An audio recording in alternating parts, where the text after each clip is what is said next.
Research commissioned by the BBC shows as many as 3 million homes may need to be covered by the government's promise to provide universal broadband. The findings show that suburban homes, as well as those in the countryside, are struggling to get a reasonable broadband connection. Our technology correspondent Rory Cellan Jones is in Alston in Cumbria, where people have been campaigning for better broadband. Rory. Now, we're using a bit of space-age technology of our own. We're actually using the broadband network that they've built around this town. I don't know if you can see down there. We're coming off that laptop. That's where we're broadcasting from, using a signal coming off the hill behind you, which is perhaps why you'll see a little bit of shakiness in the picture. But it's a pretty good connection that they've built around here, and that gives pretty good coverage across the town. The trouble is, if you're further away, if you're deep in the Cumbrian countryside, as we found, you can be stuck in the internet slow lane. It's a lovely place to live, but there is the odd drawback. Meet the Shaws, Caroline, David and their children, Alice and John. They'd love to have broadband, but their home in rural Cumbria is a not spot. So far from the BT exchange, they can only get a dial-up connection. That means when Dad's online, waiting an age for Google to load, nobody else can even make a phone call. And here's how long it takes for the children to load the first page of Facebook. Nearly 5 minutes. It's incredibly slow and rather annoying when you're trying to do something and it doesn't connect. Just because we live in the country doesn't mean to say we don't need access to things. We need it as much as everyone else.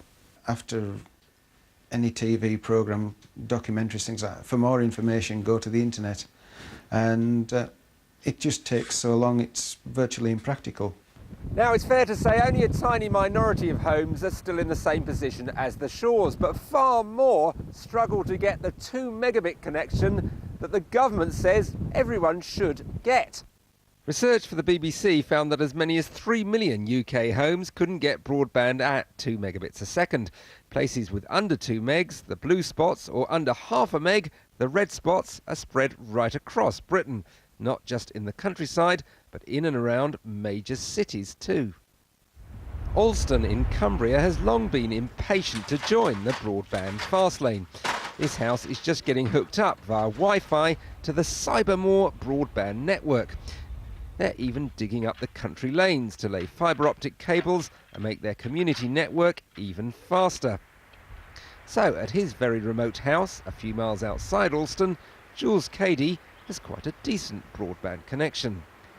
It's beamed across the valley to his house, and without it, he says, his work as a web designer would be impossible. I can be productive in a wonderful area, and I can stay competitive with other people doing similar work in urban areas. In the town or the country, we're all getting more demanding about broadband, but putting all of Britain in the fast lane won't come cheap. Well, with me is the man who's really done an awful lot to make this network, the Cybermoor network, work, Daniel Heery. Daniel, is it really doing the job? Are you giving a good broadband service to people over a wide area here? Yeah, I think the great thing about Cybermoor is that it's a social enterprise, so the community actually owns the business.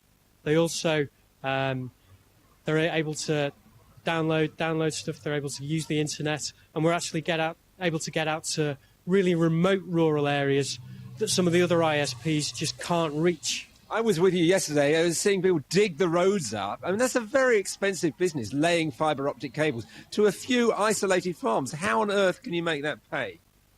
I mean, the other brilliant thing about Cybermoor and social enterprises is we're actually using local people to do that work. And because they've got really good local knowledge, we can put that to work in terms of delivering really low-cost fibre at a fraction of the price of some of the big engineering firms who would charge at quite a high rate, but we're actually down here in terms of our price per metre. This is just covering little gaps, though, isn't it, really? If we're going to move as a country into the broadband fast lane, there's going to have to be a much bigger effort by big companies, isn't there? Not necessarily. As a social enterprise, we can bring together finance from the public sector, the private sector, and most importantly, the whole community here. And using that with local knowledge, we can actually deliver fibre at a fraction of the cost of other big providers.